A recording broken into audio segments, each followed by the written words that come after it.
Pacific Rim in 3D.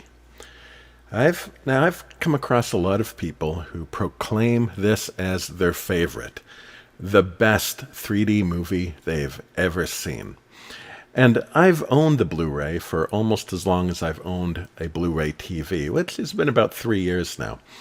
And I've been letting this sit there, neglected, unwatched for the past 3 years.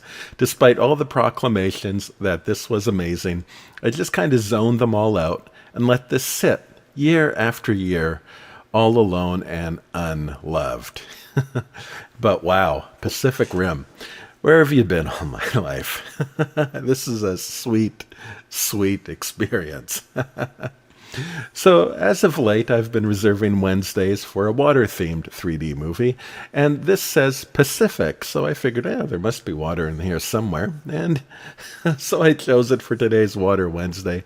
And yeah, most of this takes place out in the ocean. It's a wet, wet movie. What is this exactly? Well, it's Robot Avatar versus Godzilla.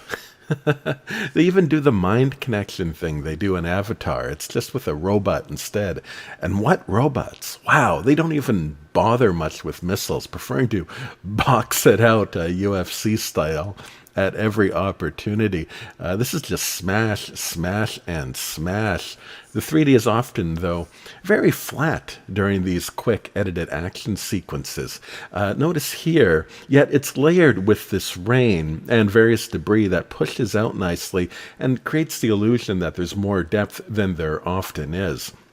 And what's weird is when we're close up on the drivers inside, the 3D is beautifully spaced, and we're often treated to wonderful 3D during any slower paced moments. The space is often enormous, just terrific. It's only in these intense CGI shots that it seems to flatten out a bit. And also, I noticed usually it was a very realistic style of 3D that twists the two stereo sides around the subject, mimicking how the eye actually looks at things. Also, it's largely an abandoned style of 3D in more recent movies. It's not something they emulate in most conversions. This leads me to believe that this, I'm guessing, was probably filmed in 3D and the CGI was largely rendered to match.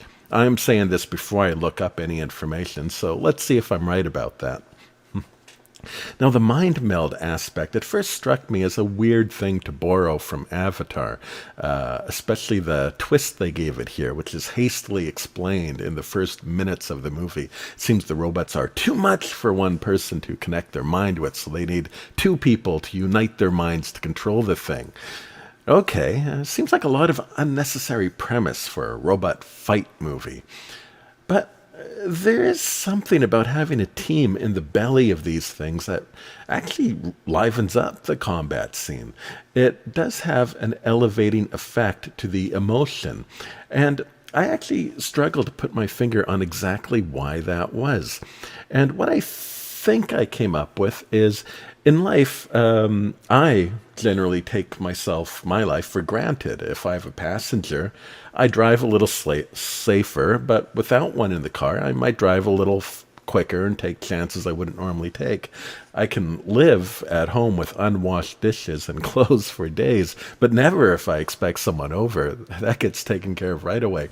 In a weird way, it is easier to care for someone else than me.